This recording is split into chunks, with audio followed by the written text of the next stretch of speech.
Hello, welcome back to Run My Arts watercolor tutorial series. Today I'm going to be showing you a very simple looking sunset view at a farm, and I'll be using the Canson cold press watercolor paper 300 grams per square meter. The size is A5. The sky size is going to be 2/3 of the entire painting size. So over here I'm just lightly marking the focal point for my own reference as I paint. So the first layer of the painting is going to be done on wet technique. So as you can see here, I'm just pre-wetting the entire paper with some clean water generously. And please ensure you spread the water on the paper evenly and do not leave blobs of water on the paper. Otherwise this could distort the painting process. So the first color that I'm using here is lemon yellow or citron yellow, which is quite bright. I'm using my micro brush to focus the middle part of the paper where the sun would be the brightest. So that would be the center point, in other words. Just lightly painting it. Trying to leave some empty space, but it is okay if you can't leave an empty space as a dot for the sun. I can still lift out the pigment later. So the second color is going to be Indian yellow. As you can see here, the comparison against lemon yellow, which is slightly dull or deep in shade. I'm just trying to paint like a circle around that bright lemon yellow, and also lightly spreading that Indian yellow on other parts of the painting. Mainly focus on the middle part as well. As I said, the middle part is going to be the center point of the sun's brightness.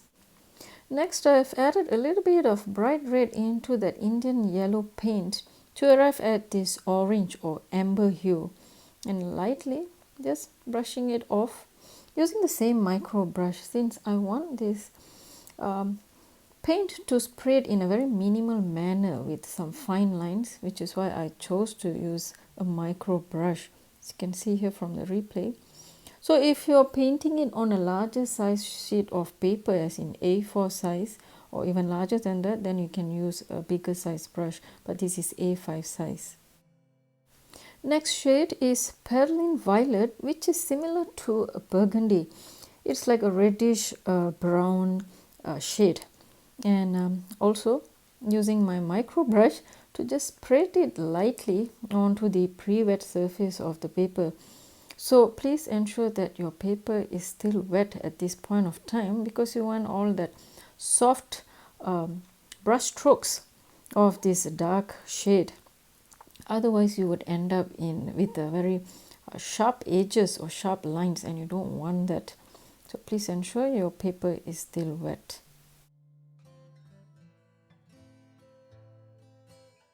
Now the final color for the sky is going to be ultramarine violet, which has a little bit of violet hue in a blue shade. So if you don't have this color, of course you can mix a little bit of violet into your ultramarine shade or any blue shade of your choice. I'm going to focus painting it on the top left corner, and I noticed that my paper was slightly dry and at the top corners, so I'm just pre-wetting it before I drop in this ultramarine violet shade. Using the same micro brush, as I said, I want the paint to have a very minimal spread. So by having this minimal bleed of the paint on the pre-wet surface, you will manage to maintain a little bit of white areas, minimal white areas on your sky painting, which mimics or represents the natural soft white clouds or cirrus clouds. Now over here I'm just trying to lift out some white space for the popping sunshine effect on the paper. So if your paper is still damp, you can just use a dry Q-tip. Otherwise you can dampen it a little and just rub it on the dry paper to lift the pigment. Next I'm going to attempt to paint the land area, bottom part of the painting. So I am just pre-wetting the bottom part of the paper since it has completely dried, and this is not a very superior quality paper.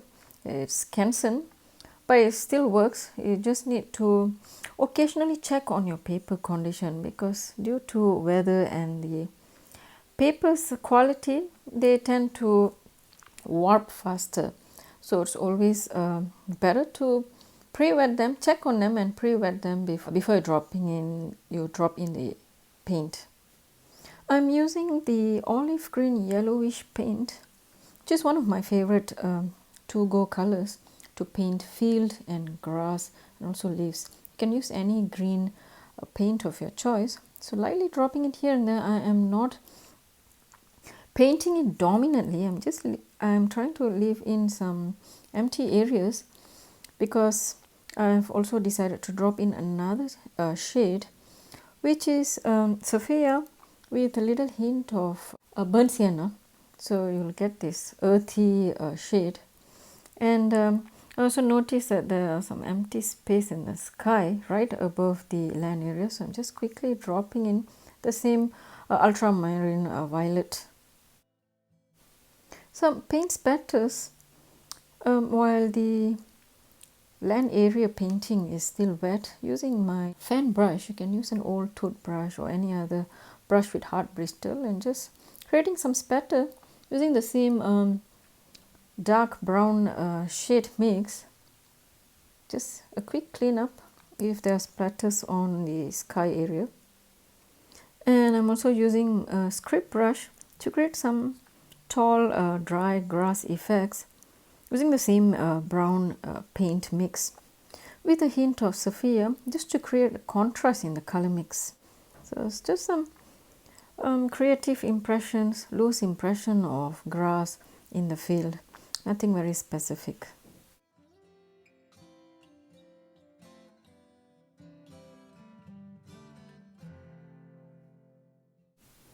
Done with the grass impression, I'm also extending the same paint mix to create some images or subjects in distance, as in a hill or trees in the background. A quick cleanup on the corners on the masking tape before I let the entire painting to dry.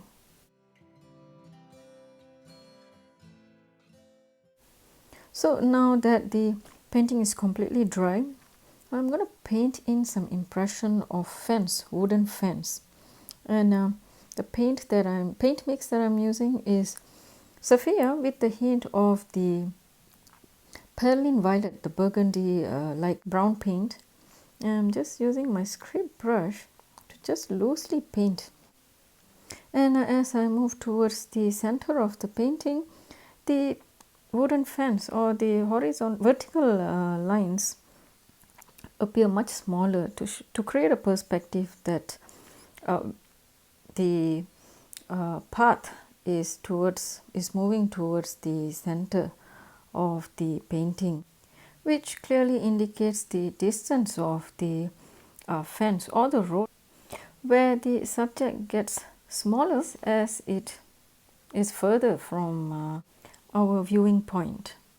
And over here I'm using my script brush to paint in the wire connectors from each of the wooden pole of the fence.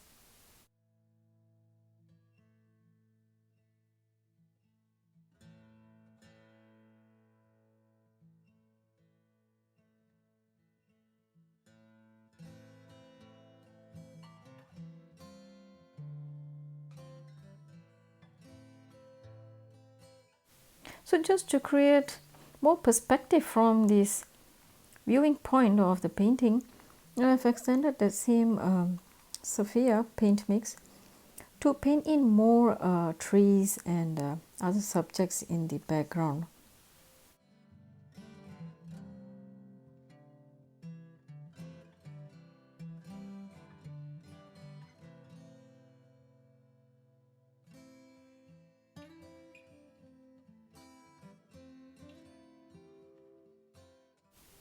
And since this is a sunset view, with the sun's appearance, definitely some shadow could create some more impact on the painting. So I'm using a light gray shade.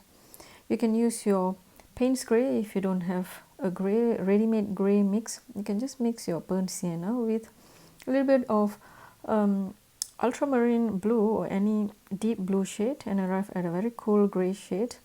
Just lightly painting that using my rigger brush. You can use the same script brush as well. Just loosely painting the shadow of the poles and its wire connectors.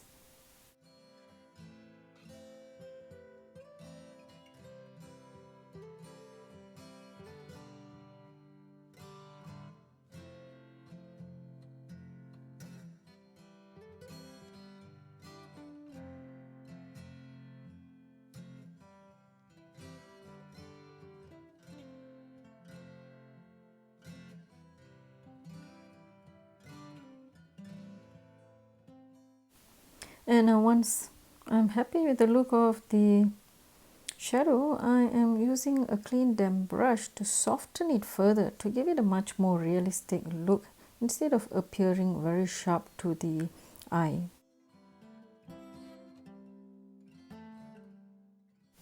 So to balance up the look of this entire painting, I thought of filling up the bottom right hand corner of this painting by filling in with some loose impressions of grass, tall grasses. So you can just use the same Saphia mixed with the Perlin Violet mix and just loosely paint it with a rigger and script brush. And with this, I'm done with the painting. So if you liked this tutorial, don't forget to hit the like and share button, and also check out my other landscape painting tutorials. Do consider subscribing to my channel. Thanks a lot for your support. See you. Bye.